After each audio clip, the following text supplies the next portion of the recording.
Keep it fucking real. We're so back. We are back. It's been a month or so.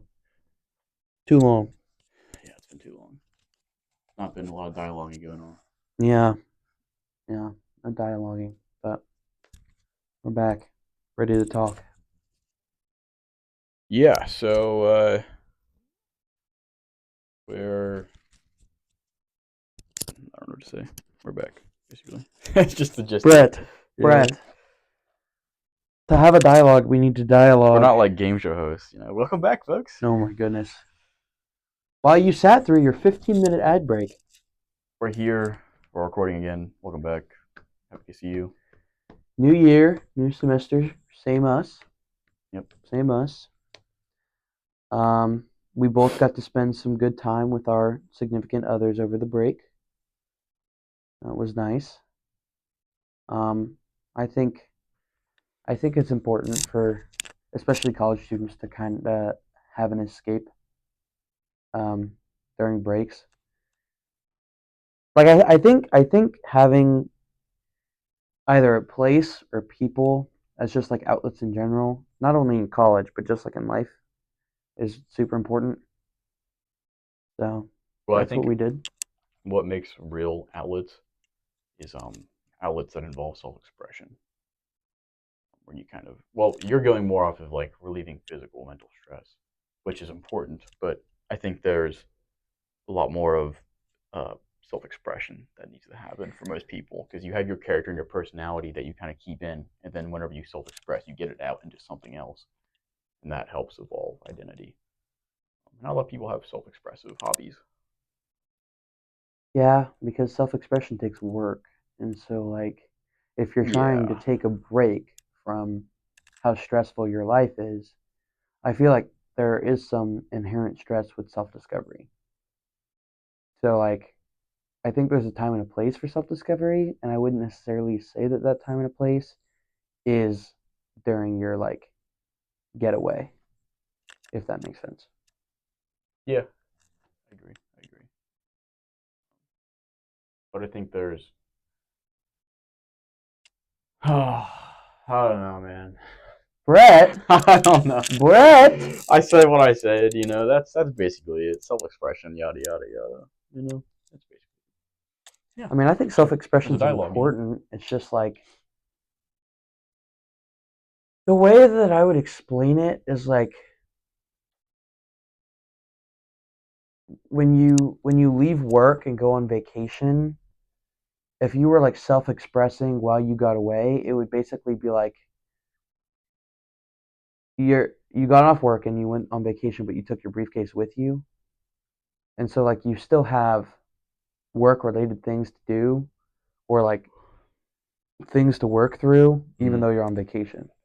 So like you're using your vacation and your break as a form of escapism, but by trying to like shoehorn self discovery and like reflection in there, you're also bringing like work with you to an environment where you're supposed to be getting away from the work.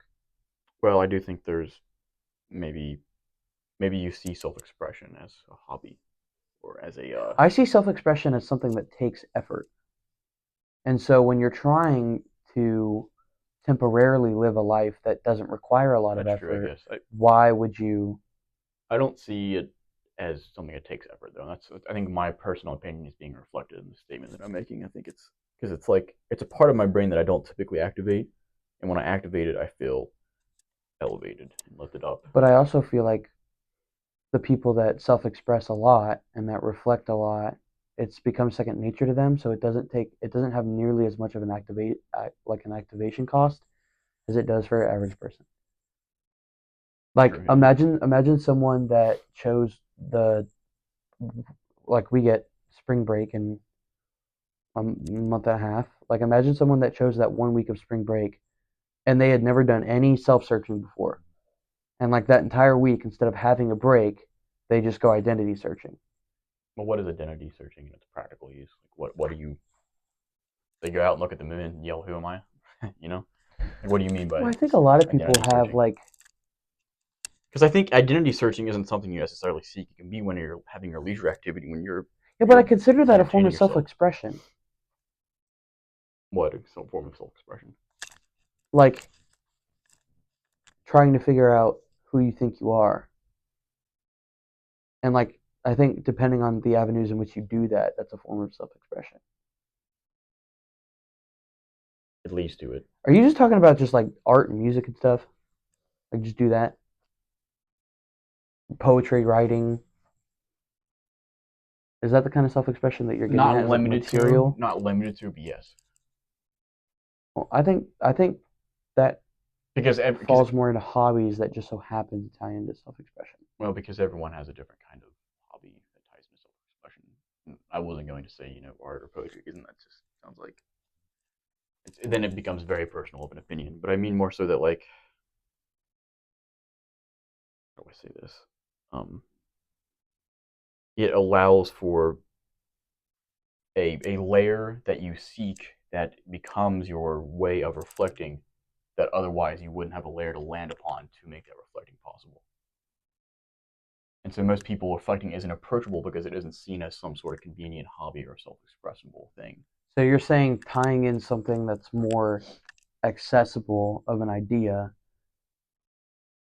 Right, like because when you tell most like people, it's like you're giving the self-expression something to latch onto, it's like and so time. Yeah, yeah, it's like time for yourself. If you tell most people, you should go reflect on that. I take it one as an insult, two as something that is kind of inconceivable to them. mhm. But if you say, let's go to pottery and let's see what you craft and how that reflects something in you, then it's a little more of a practical kind of Mm, okay. Um, and I think those kind of things are kind of going out on the haze because of entertainment and whatnot. And not that yeah. entertainment's wrong, but and not that I am not a complete hypocrite when I say that, but um, those Well, kind of that's a hobbies good are yeah. on the out. That's a good point. I think a lot of people don't really understand the importance or the why when it comes to hobbies. It's just like, oh, this is something I enjoy doing, so yada yada. But like even myself, like you mentioning self-expression and using hobbies as a vessel in which to like do that, something I hadn't even really thought about. Because I think like for me, my hobbies are just kind of like this is what I enjoy doing, this is what I find fun, so I just kind of turn my brain off and do it. But I do think everyone having at least one constructive hobby that acts as that vessel or landing space for self-expression is probably a necessity. So, Because it's weird because it's like I turn my brain off when I play Xbox, and mhm. that's not necessarily like a passion of mine. It's Well, more of just I like I fun. You know what I read mean? But something the other day that said like anything you're doing that you can't improve on makes it a pastime. A hobby, according to what I read, is like an action you do that you do in your free time that you can continue to develop, nurture, and improve on doing. So like video games, unless you're like doing it for the purpose of trying to get better, is a pastime. Watching movies, TV shows, yada yada, is a pastime.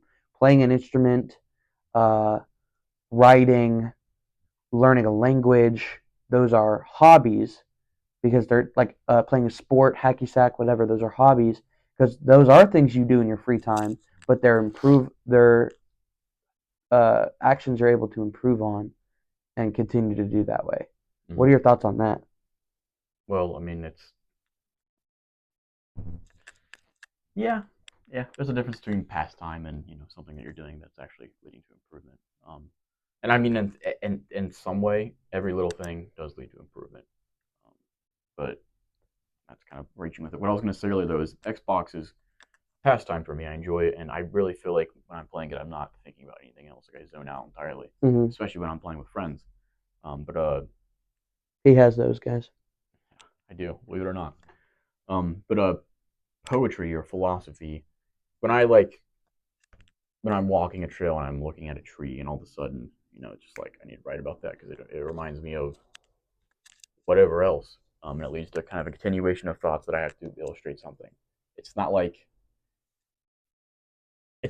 I'm distracting myself. I'm kind of relieving stress. It's like I go somewhere, and this is not, I go somewhere else. Like I go somewhere else, and I'm like the thing I'm writing about, and Mm. I see from its eyes. And from that perspective, it's like I'm not only just escaping my stress, but I'm escaping myself. But that's I only because I've done it for 8 years every week. Yeah, You know what I mean? It's yeah. only No, because I've done I think that idea in general is like a very personal thing. it. It is, yeah. Like that's not something that I think even myself or anyone else But I think goes through. the But I the think the that's a form of people it. that are the best trumpet players in the world, the best guitar players, the best painters, I think they all quintessentially kind of agree to that statement because it's like you're not really painting a piece. You're painting yourself in some way or another, and in that you reflect into it without even doing it consciously anyway. But Yeah, I think it just stems back to like creation and like how important creation is. yeah, Not only for self-expression, but also just to like get feelings, it's emotions. fulfilling. You get it out. But I guess I mean, yeah, it's just all about self-expression. It's very fulfilling. Yeah, I think so too. Especially because like that feeling of accomplishment, if it goes the way you want it to, by the time you're done with the project. That's how I feel about cooking these days.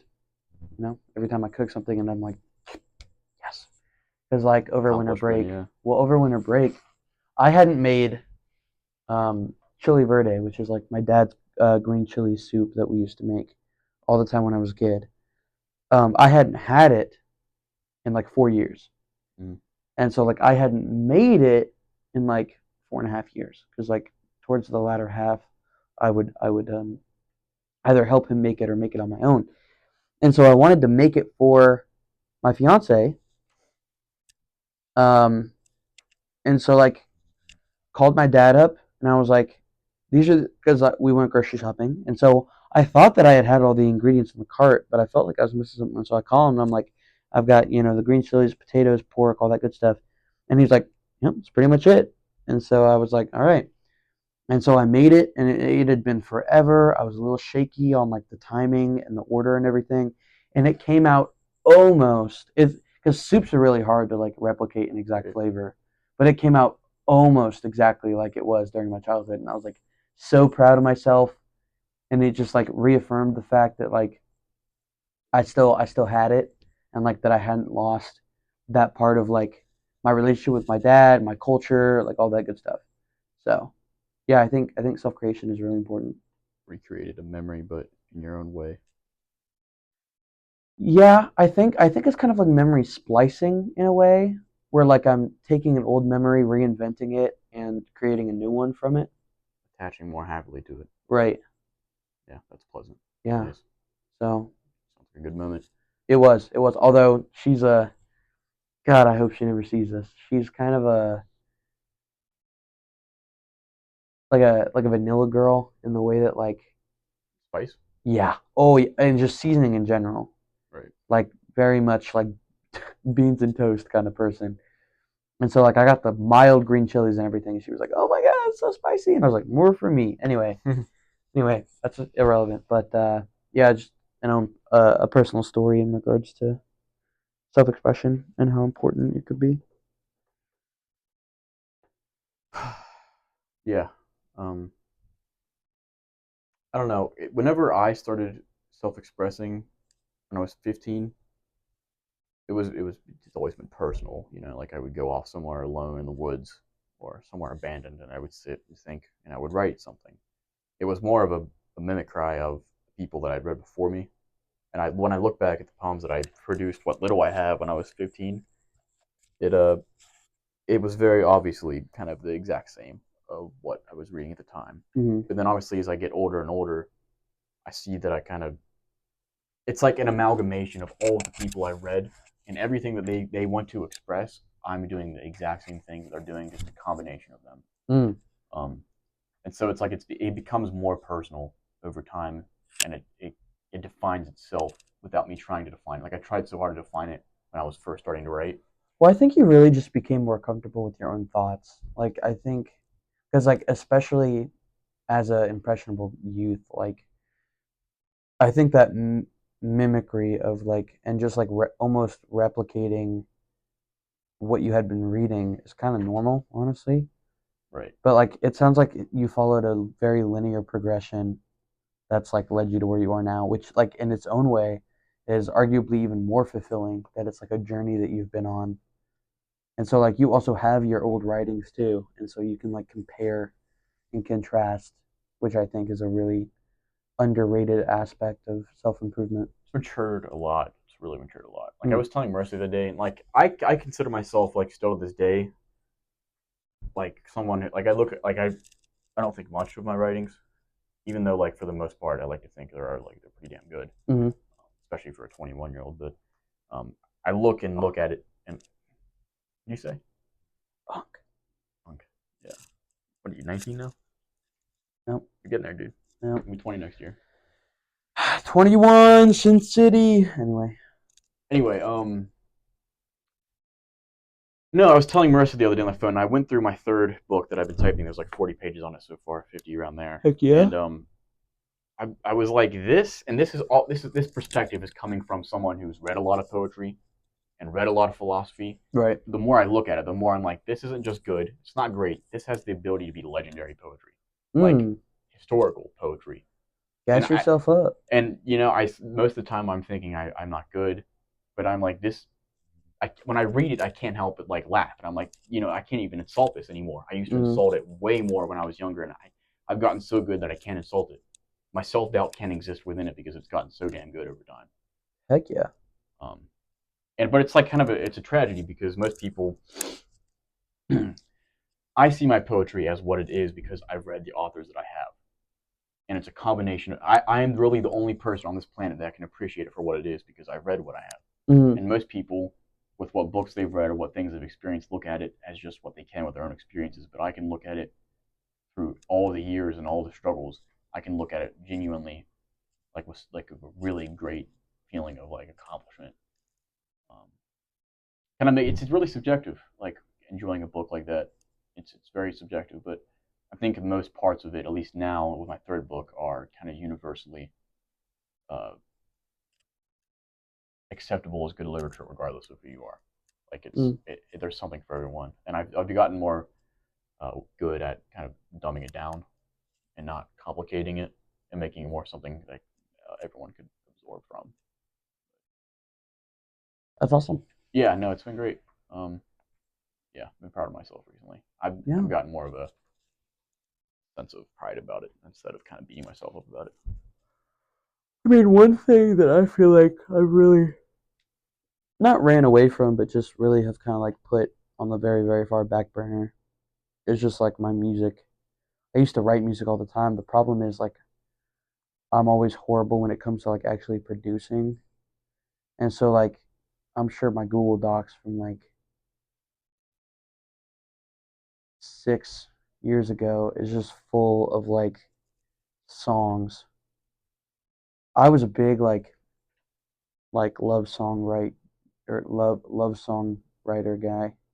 I guess is the way that I'm just gonna say that. Love songwriter guy. I don't know, but like I used to love like coming up with new music and like my ukulele that I had forever. Ukulele. Yeah, Ukulele. yeah, yeah. Wait, say that again. Ukulele. Yeah, It's Hawaiian, is it not? it is. So that's Yeah, probably how you're probably right. Yeah. yeah, yeah. Well, okay. So like because I strum with my left hand, it was a lot easier for me to play ukulele than it was for me to play guitar. And so that's why I grew up with a ukulele and not a guitar, was because of my like opposite handing.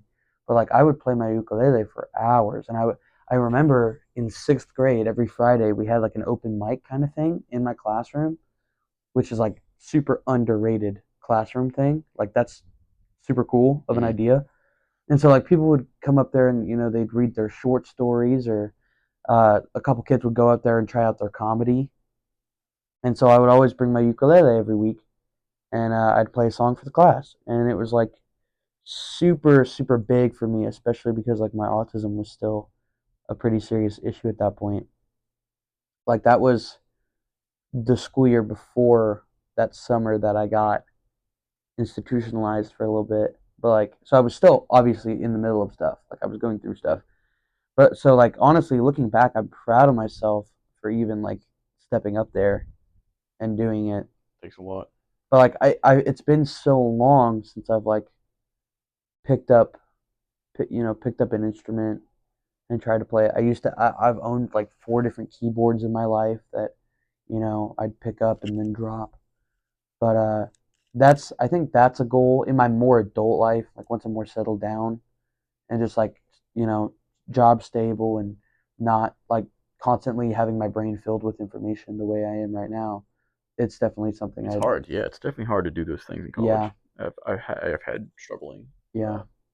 Struggle to find time for my So, own. but once everything dies down, I definitely want to get back into music creation. I don't know if I'll ever get good at the producing part, like putting actual music and beats to my lyrics. Like I know what I want it to sound like. Mm-hmm. Like it's not that I'm just like creating the lyrics, but I have no real idea of what the actual music wants to sound like. I know exactly what I want my backtrack to sound like. My bass, my guitar, like my guitar strums, whatever. I know what I want it to sound like. I just can't ever replicate that in a software or like beat creation or anything like that. So there's Right. always been this like objective barrier there at the end of like every song process, and I think that may also be part of the reason why I dropped it. It was just like it felt like so insurmountable that I would get like 75% done with the project, and then it was time to like put everything together and put a bow on it, and I could just never get there. Well, self-expression is an emotional process, and you cut off your emotions. Let us not forget. Maybe that's the objective That's wall. not true. It's not true. I don't cut them off. I just have a very unique way of dealing with them. Okay.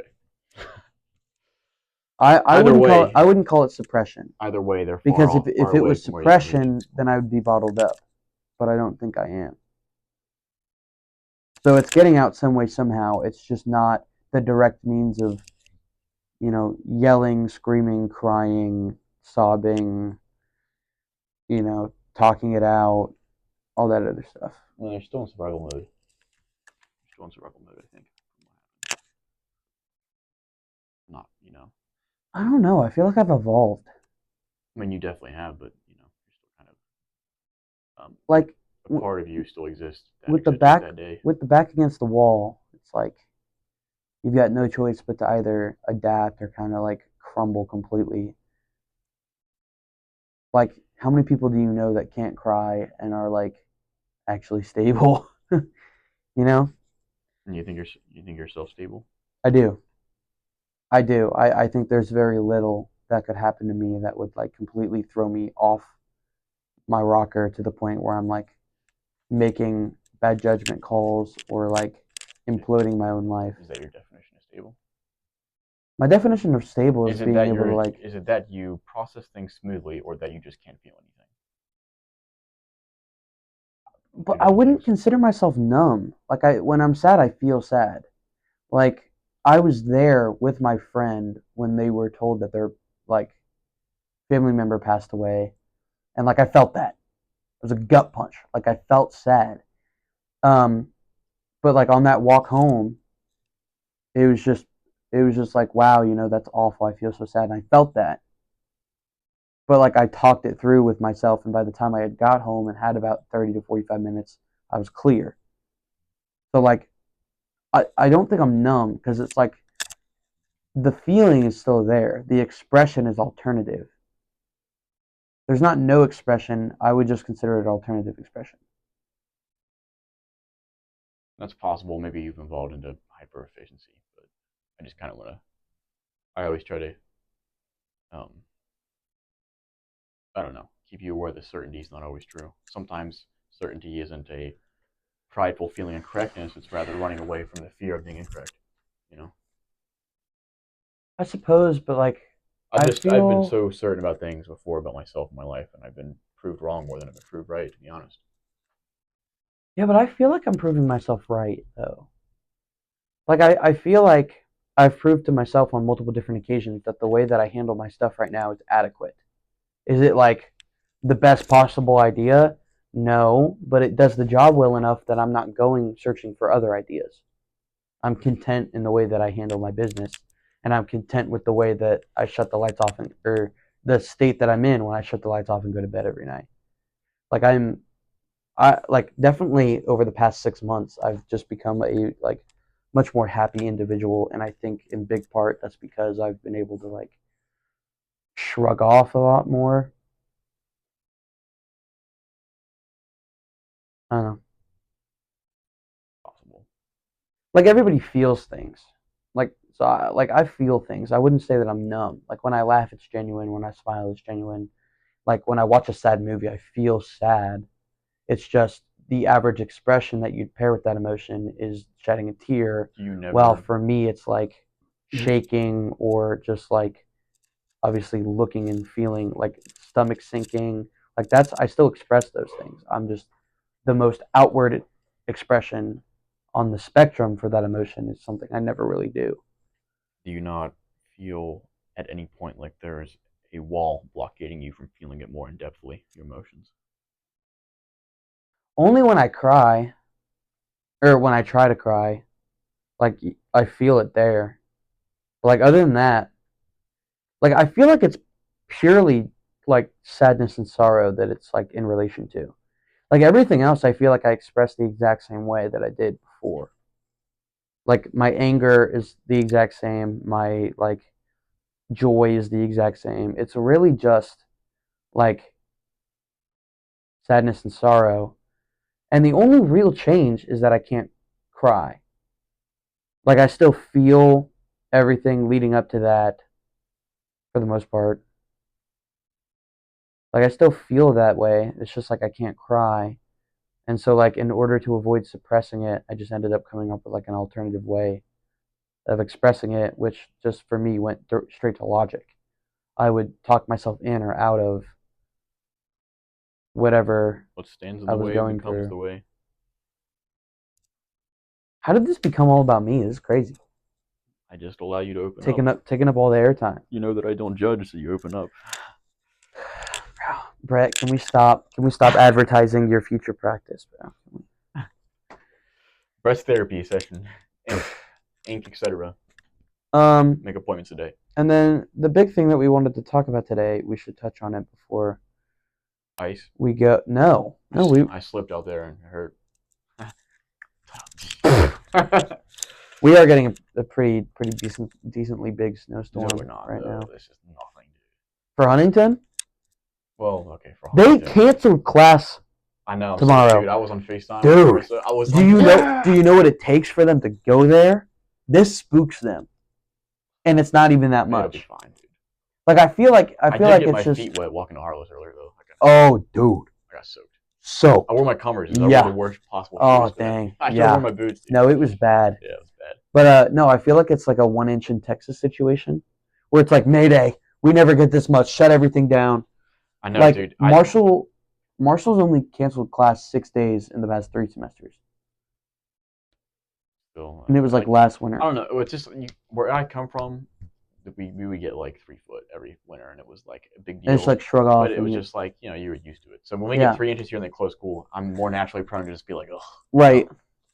It's not that big of a It's not a deal. big deal. Well, Not like to I me. also think it's hard because Marshall has a lot of commuters, and so with all that ice and like the conditions on the road, Right. they lose, what is that, like 60, That's true. We're also flat. 60% of We're their, very flat, so everything right, kind of sits. You know. right. And so they lose 60% of their student base when the weathers are like that, or because they either can't pull out or they That's just what she choose said. not to, or they just choose not to leave the house. So I really think that's why they do it is because we're such like our student body is like a lot more commuter based. But Man, when I first published my first book and my second book, this is going way back, but I wanted to be famous really badly. just like for self validation or Just wanted to. Believed I deserved it. And the older I get, the more I don't.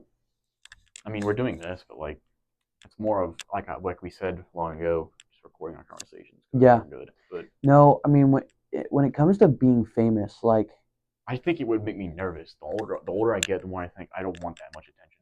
I don't need it. for me It personally, would be nice, but yeah, right. like I don't want people. I want to be able to go to the grocery store and not have people. Yeah. You know what I mean? Like I'm an introvert. For me, if I ever became famous, I feel like I would just be first off, the imposter syndrome would be through the fucking roof.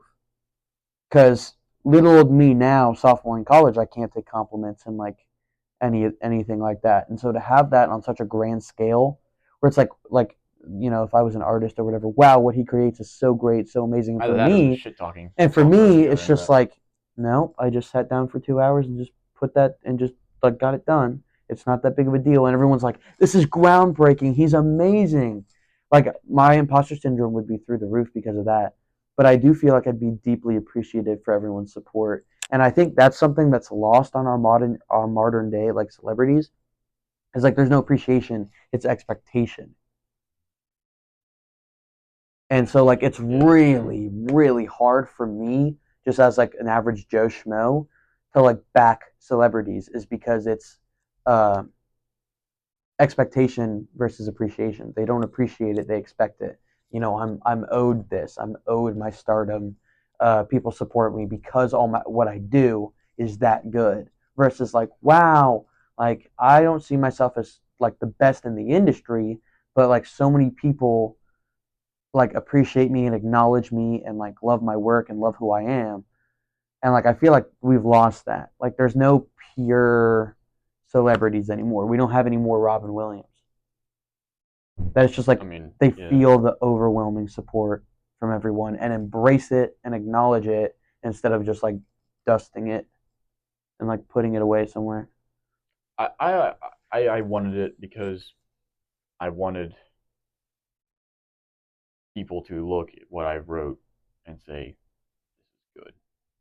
I wanted validation, I think is what it was. Mm, Because one, I couldn't validate myself, and I still struggle with that. right. But Mm-hmm. two, any compliments I've ever gotten for my poetry have always been like, "This is good," Oh yeah, that's nice. Instead of like really critiquing it, grabbing into When it, I see the I problem want with that is you need someone who's intellectually able to do that. and I've And so never like because your run into that. poetry is written like vocab through the roof Well, and it's like it's written very philosophically rather. right.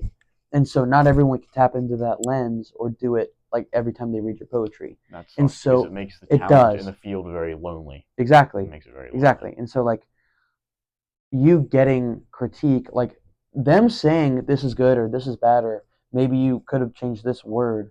That they're not saying that because they don't want to put any effort towards critiquing your stuff. That's literally all they got.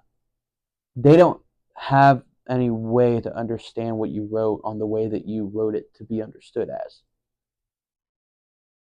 Yeah, and that's tragic to me. Oh yeah, completely. Like I wish we could just go hand out Because lenses for people to like understand. it's like when I started, I was able to get compliments, but it didn't mean much to me because I wanted to improve, Mm, and it was easy to understand at that point. And I've improved so much to the point where the people that compliment it are nil because I've gotten so good that there's no one else around anymore that can look at it. mm. And so I built myself in this castle, but there's no one that lives in it.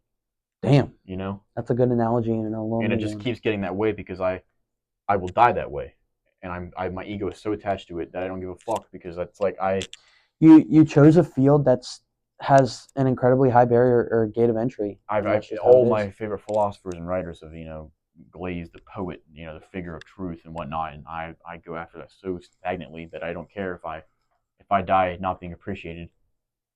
I left something behind. I tried, and secondly, it's the poet's fate to not be appreciated until after their death.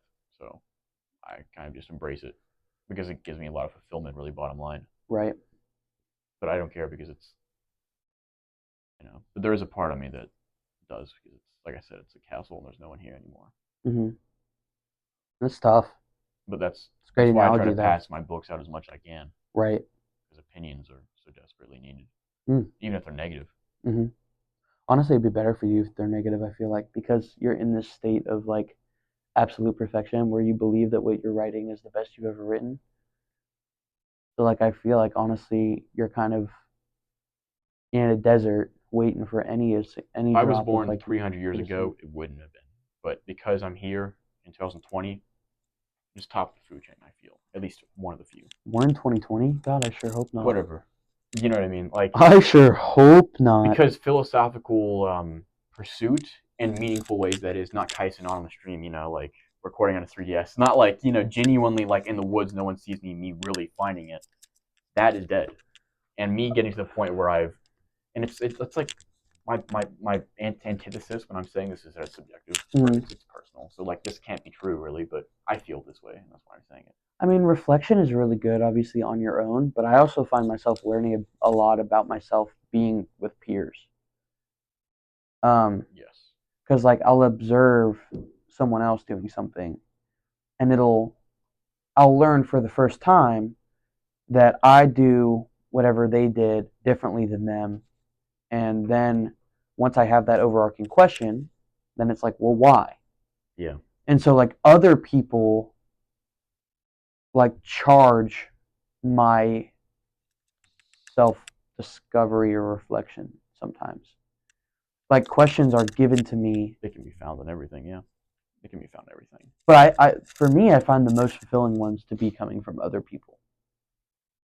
And that's why I love psychology so much, and just like learning, like specifically social psychology is like, I love hearing how people think. I love hearing like their mannerisms and things that they find funny. Because like everyone, like the individuality of humans as a species is like honestly insane. There is no other organism like it, like us on the planet. Like every single person, like one of my fixations when I was a kid is like whenever we'd go on like road trips and stuff, I would pretend that my eyes were like scanners. And so like I would look at the driver in the car next to me and be like, wow, this could be a nurse or a doctor, or this could be, a mother of six and she just had a whole bunch of kids and she's driving to a birthday party, or like there are billions of different like combinations because every single person lives like such a like detailed, intimate life. And so like I think observing each other and learning more about each other because we're all so incredibly different down to the smallest detail is like so fascinating to me, and I love doing it. Yeah. Me too. And they're just like catalysts for me, like nexus points Well, to that's like why I believe in God or some idea of it, because it's like the fact that that your next step psychologically in terms of growth can be found in that wardrobe right there. If you looked and seen something from a specific angle, mm-hmm. or if you went out in the library and really tried to seek it, it can be found in anything spontaneously. Yep. Like I can be like one of my best poems was back in high school, or one of my good ones. I was high. I mean, me and Ben woke up and smoked some weed. He was like, "I bet you can't write a poem while you're high." And I was like, "Yeah, I usually don't write when I'm high because I don't think it really is a good state of mind." And I turned out like the most beautiful poem I've ever written. It was about I seen a flower, and I went down a line of thought that I ended up writing about death. Mm. Um, and it's like it can come from anything, anywhere, Yeah. at any point, Yeah. And I think that because of that, it's God. It has to be some sort of intentional thing from some sort of being because of hell, Mm. or it's a reflection of our minds rather just being genius, or yada yada yada. But um, yeah, well, I've kind of burned myself in the poetic identity though at this point because I feel like the there was this poet in the 17th century. His name was Thomas Chatterton. He was 17 years old and he had poems in a cramped London apartment, and it was obsessed about beauty, justice, romance, you know, the nature, rivers in a world where everything was becoming industrialized Mm-hmm. for the first time.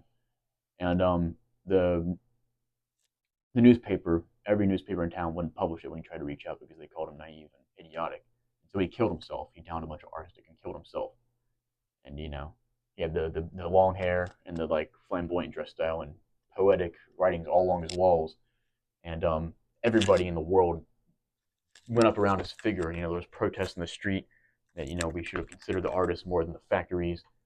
And ever since then I've heard that story. I'm like, that's me. I don't care. Not Mm. that's me, but it's like the doomed person who is trying to express something beautiful in the world of ugly will die not ever being heard out because that's not our goals really ever. Um, like in the first romantic figure was Christ for some reason. Someone who's beautiful comes in the world, tries to express something good, and then is killed by horrible people. But like I said, even though the castle is lonely, I know that there's a point in the end. Mm. But Edgar Allan Poe's the same way. He died. 20 years later, figured out to be interesting. Right. But A lot of parallels. a lot of parallels. Though it's romanticism. Hmm. Yeah. But are you content taking that path that you see for yourself? Yes. Fair enough. It is the only one that I can do anymore. Too deep in my age and my perspectives. At 21? Yes. Well, more like I I can't stop being a poet. It's there's this quote that says that poetry is not a profession; it's a condition. Being a poet is a condition. It's like I can't. I've tried before where I've been like, I'm gonna stop writing before. I'm gonna stop writing now. Like I'm tired of it. There's been points where I've been like annoyed at it or whatever. And like a week later, I'll write like some of my best works day in Well, and but day out. there's no way for you to separate the. My identity from it. You know, Hmm. like I clung to it so hard when I was very depressed and suicidal when I was 14 that now it's still my torch in my cave. There's no, it's me. I am me and the torch are the same person. I just find that really interesting that you could enjoy something so much that it becomes so integrated into not your personality, but just like straight up you to the point where like you feel as though without that you don't know what you are. And it's it's a corrupt relationship really because in high school I got bullied one time for writing. For some reason, it was like worth bullying someone writing. He's Uh writing, But anyway, there was one day where I was doing it, and everybody was making fun of me in class. So I ran out and I cried. I went in one of the bathrooms and cried. And next block, after I cried and figured it out and sat down, I wrote one of my most, to this day, like most beautiful short stories expressing pretty much this character that was bullied and rejected by a world. And I said, what kind of world are we living in which this person is rejected? And I said, he expresses altruism in a world where our men of leaders are men that lack complete altruism at all. He has self control in a world where control is sought after. And I was like, this character is rejected. Um, but anyway, my point being is that without being rejected, I wouldn't be what I am.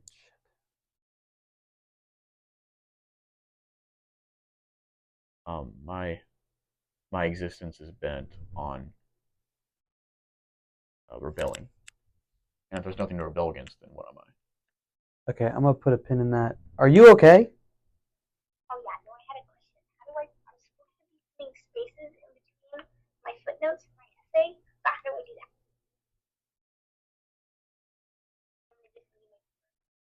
Yeah, just send it to me. I'll look at it later. I'm kind of in the middle of something right now. It's bedtime. My bad. When is it due by?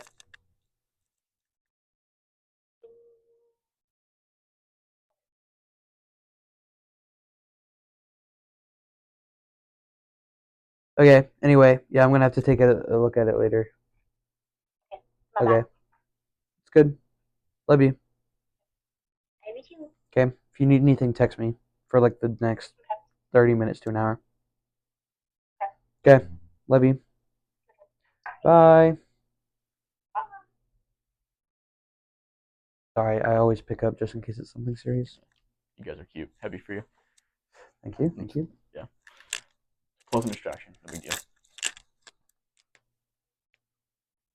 Yeah, that just sounds like a complete and utter like I couldn't imagine that because I feel like I'm a sum of so many separate things, not an amalgamation of one thing. The last of the romantics were these folks. The 27 Club Mm-hmm. was the last. Tragic young people died. Doomed artist.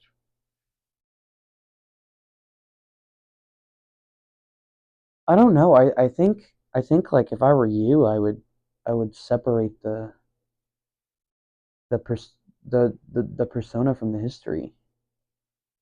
I think I'm just too optimistic.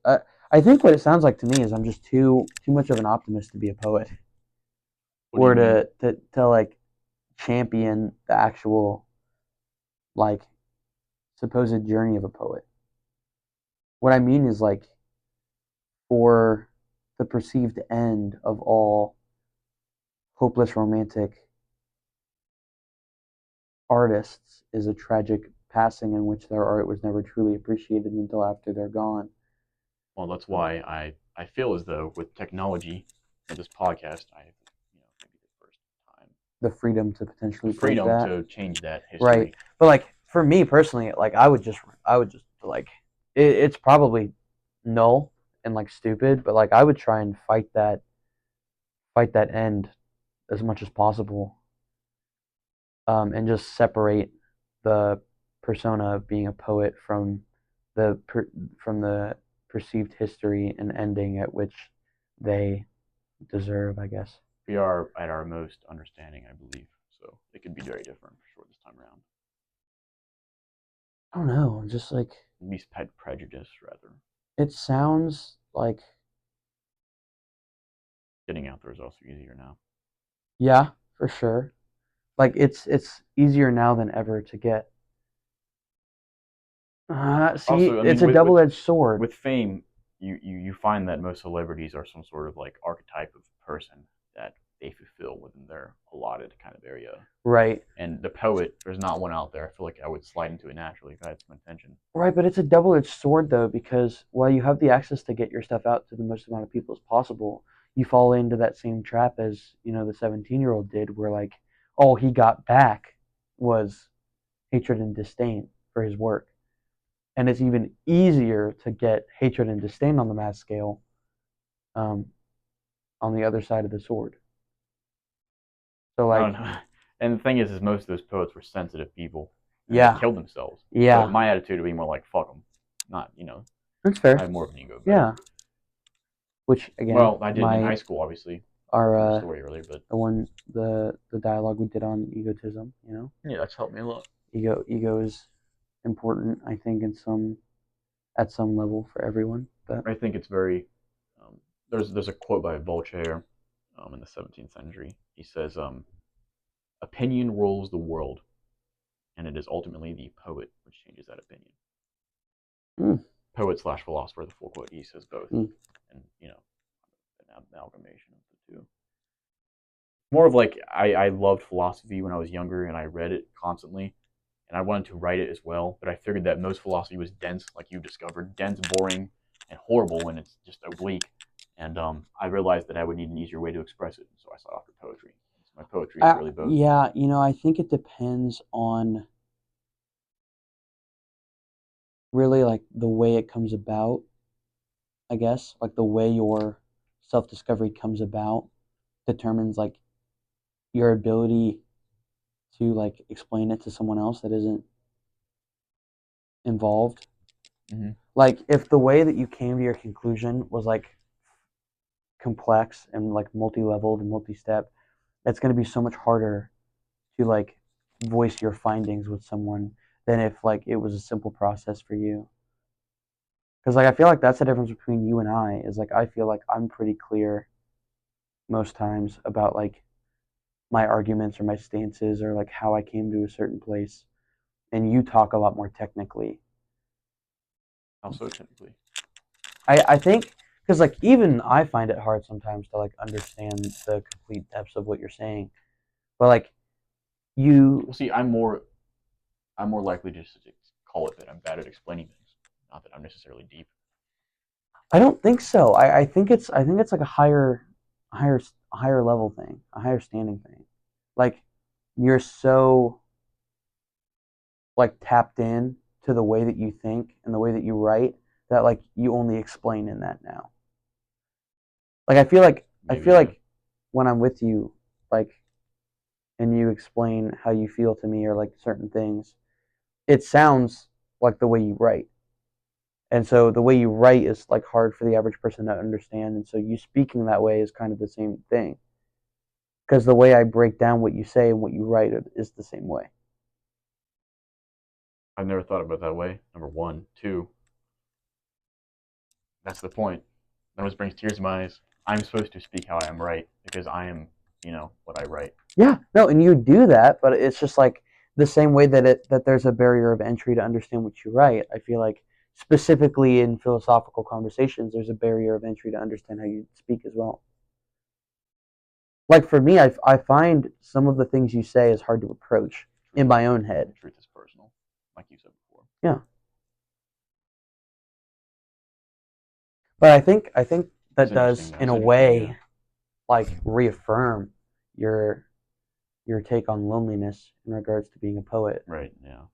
Is you have so much to say, but so much to be taken as misunderstood.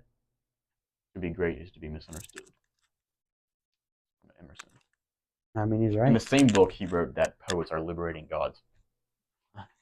Okay, maybe not that. Maybe he drank a little bit too much of the self-glazed Kool-Aid. He glazed. Yep. That chapter is amazing, but it's glazing.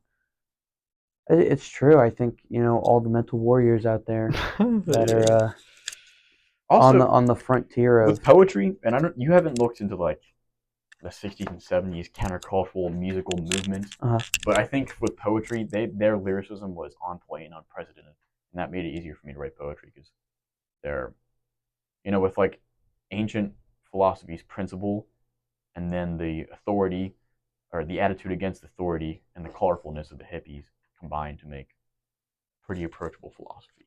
Because it has the really good expression and the really good principle, and it makes both of them very attractive. Yeah, it ships it in a format that's so much easier. Because ancient philosophy is too refined, and the hippies were too unrefined. Yep. And meeting in the middle creates a really good super philosophy, I find. Yeah, I agree. I think some of the best. I think in some ways, less groundbreaking philosophy is better than the more groundbreaking stuff because of the barrier of entry. Yeah. Like philosophy, it will always be more impactful if it can reach the widest amount of people as possible.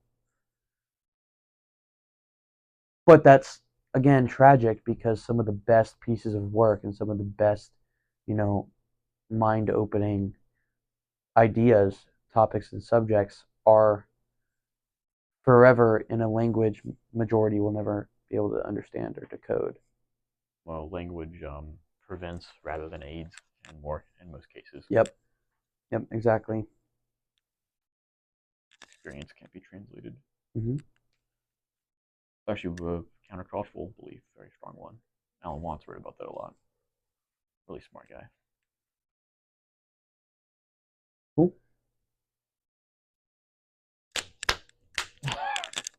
Also, I thought more about what you said about seriousness. You said that I'm a serious person and that you think I'm serious. And I thought a lot about that, actually. Not a lot, but like, it popped in my mind the past few times. I don't even remember that I said that, but it's true. I can't remember. That conversation, it just happened in a conversation. I was like, the more I think about it, because I told Marissa that I was like, me and Patrick are talking. Patrick said that I'm serious, and she like couldn't like keep a serious, straight face. But that's also because I'm just like literally an idiot around her. Like I'm never serious unless she's emotionally distraught about something. I'm not serious. Like I'm just constantly making jokes about something.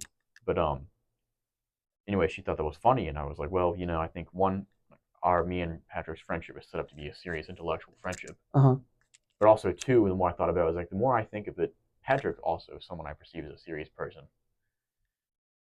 Like like sometimes we'll be talking and I'll crack jokes and like you won't laugh and just keep going and be more serious. Sometimes I perceive you as more serious than me. And that's not trying to reflect, but that was like the conclusion I thought about when I thought about it. Well, like I think it just kind of boils down to like the different yous you bring into an environment and an interaction with specific people. Like, I think there's a difference between being someone you're not and choosing a different facet of yourself to highlight more than others. And I think that's what you and I do. We're not altering ourselves. We're just choosing which parts of ourselves to highlight and express more than others. And I thought about it, and it kind of made me insecure. I was like, well, should I be less serious? And I was like, well, that would make me fake if I was trying to change myself. Right. So maybe I shouldn't. But also... But I also think like needed. Emotionally intelligent people automatically kind of do that. like highlighting subconsciously? Like, I mean, highlighting subconsciously. yeah, so like when I talk about like you're not being fake, you're not being someone you're not, you're just changing which parts of yourself to express more depending on where you are. That choosing what to express more than other personality traits of yourself, I think, for people that are emotionally intelligent, happens like instantly. Well, I'm not serious at work. The more I thought about it, I'm a funny guy at work. I'm like always sarcastic or joking about something. Mm-hmm. Um, with my friends, I'm not. With Marissa, I'm not. With family, I'm not. And the more I think you're right about that is like you're like the one of the main people in my life that like emotionally mature on the same level, Mm. so I can like actually allow this faucet to exist. Where other people I can't allow it because it's not received really well. Right. And like some parts of Funny Brett exist in our conversations, but like I bet it's turned up to like a million amps when you're at work, for example, or like when you're with Ben and the gang. Like that part of you is being highlighted more than the seriousness, depending on So who it's you're with. amped up when it gets loud. The seriousness is. Well, I think it's just like it goes back to self-expression, but like I think the human psyche for those that are like not only people that are emotionally intelligent, but just the human psyche in general. There's like I guess it's for me like it's just a theory about like tailoring. Like your your subconscious and like your emotions tailor to who you're with, where you're with them, and when. 100%. 100%. And If so you're like around a more extroverted person, maybe not so and so introverted, and so yeah. but you're not being fake. You're just changing what parts of yourself you express. Nothing's being gained, nothing's being lost. You're just It's changing the more of like percentages. adapting. You're changing the percentages of Situation. which parts of yourself you're expressing. And so I think like I get a different percentage that's geared more towards a serious intellectual conversation versus other people. And so like Marissa not being like just being on the verge of like laughing in regards to you being serious, that's because when you're around her, the seriousness is not as much of a focal point of Brett, the Brett that she's with, the Brett that she sees. Yeah, it's only serious out of necessity.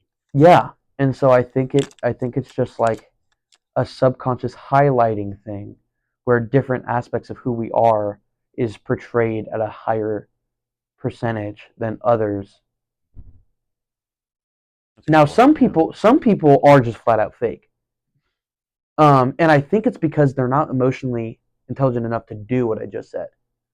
So it's kind of like a fake it till you make it situation where they try and mimic. Personality mirroring. Right. They try and mimic that change, that flux, artificially by pretending that the flux happened.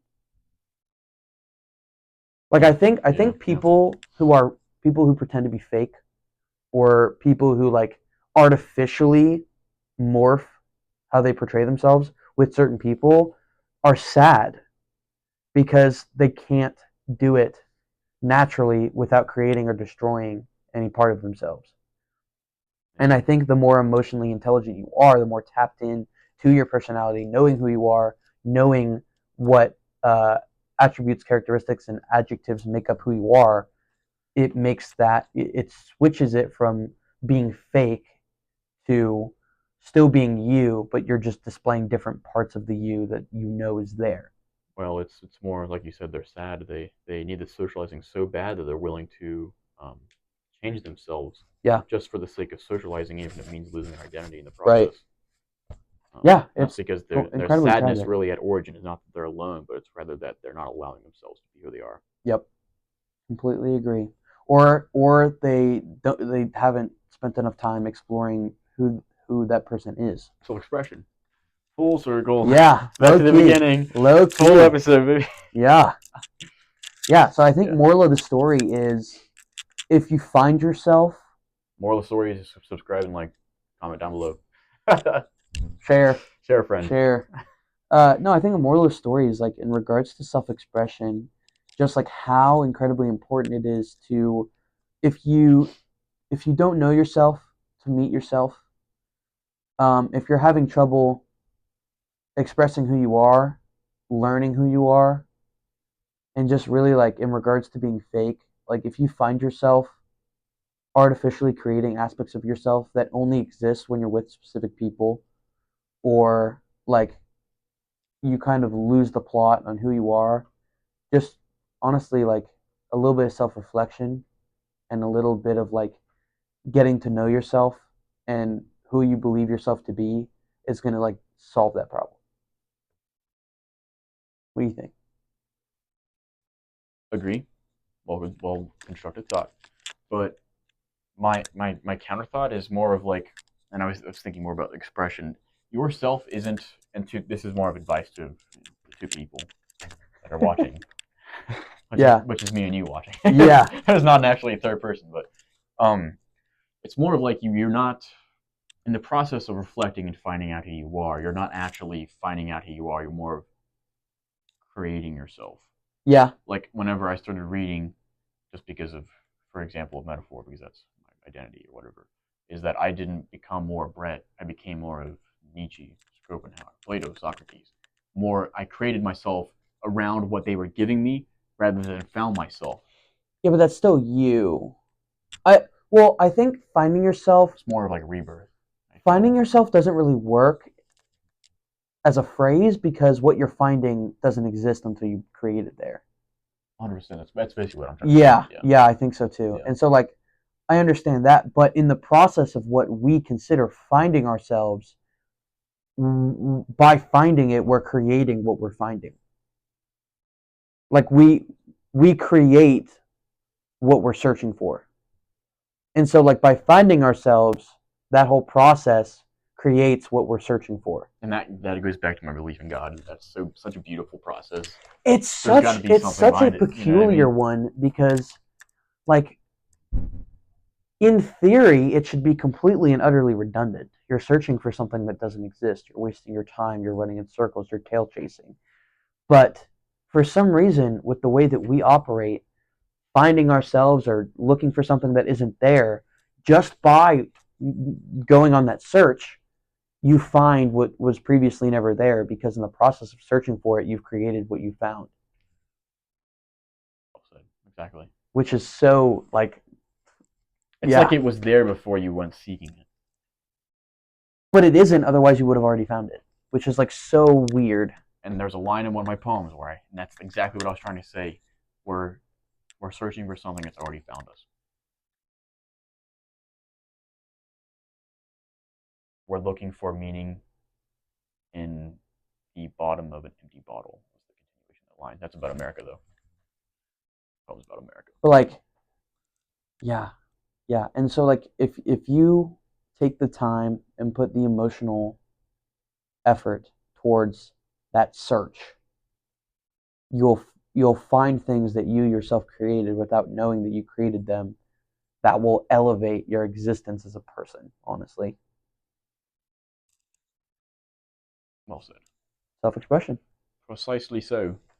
So it seems I convinced you there, right? How much time are we on? I don't even know. Let's see this far. Now we're in 3.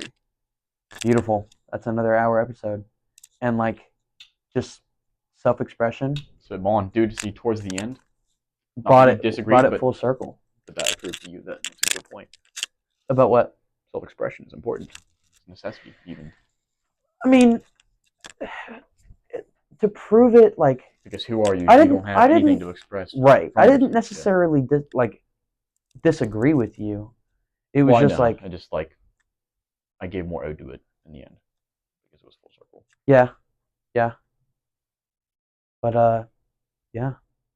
Soul-searching, self-expression, being genuine to yourself. Genuineness. God, that'll be the title or something. Absolute cinema. This one ended up going pretty alright. Pretty good. Yeah. Pretty alright. Better than the last one. The last one was Cheeks, remember that? Yeah, dude. Oh my. We were just like tired. It was just not a good day. Yeah. I was kind of tired at the beginning of this. I was gonna say, it kind of felt like we were getting into danger zone. I was like, damn. So I was like, oh boy. Dialogue's falling off. Oh. No, we got it always comes around. We got the engines revving, sure enough. Always does. Sir.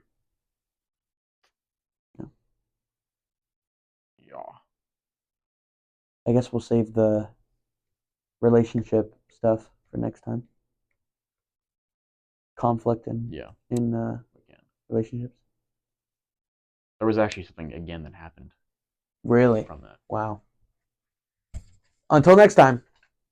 Gotta save some content for the content mill, you know? There's always content between me and you. We don't need to. That's create true. content. That's true. But that's what I meant when I was like, before we go. But like actually the fact that you saying ice changed the entire trajectory of this episode is like absurd. How did I said ice made me slip? Yeah. Fall. And then like Talking about Heartless. right, and like- so you saying that made it so that I never brought up the part about conflict, which means we never talked about it, which means that airspace was instead filled with more talk on self-expression. And that was, obviously completely unintentional. Yeah, but it's a domino effect. So God exists. The I think conversation. I think we got a better episode by diverting from what I was going to talk about. So basically, we should never listen to you. What am I even here for? What am I here for? Should not talk next episode. So just like for an hour? You just nod your head and agree with everything I'm saying. No, gosh. There's Wow. plenty of yes men out there. Wow. You don't need more. That's so true. Subscribe, guys. By the way, it was great. Just going fake. Oh my Subscribe. gosh. Oh my God, this is beautiful. Do you guys hear what he said? Subscribe. This is awesome. Bro. Shoving it down their throats. At this point, let's just put 1 million pop-ups up on the screen where it's Yeah. like bell icon, subscribe, point click, Ding, like, ding, ding, ding, ding. yeah, all over the screen. We got. I mean, literally, they're not missing much. It's just two guys sitting there. So like everywhere but our faces, it's just like creatine ads, like casinos. You know, gotta fill that. Something fake, like plastic surgery. A bunch of that all over the screen. Put yeah. Subway Surfers down there. Yeah, some Family Guy. Yeah. Yeah, there we Mhm. go. Yeah. We'll put in subtitles underneath what we're saying. Boring guys talking about boring stuff. So yeah, stay tuned for the content update where we overload your brains Every week, ladies and gentlemen, we try to do it every Saturday or Sunday. every weekend. Yeah. Whenever college doesn't prove too busy. But self-expression, yeah, Yeah. Beautiful. This is, beautiful, beautiful. this is another Dialogues coming to you from Marshall campus.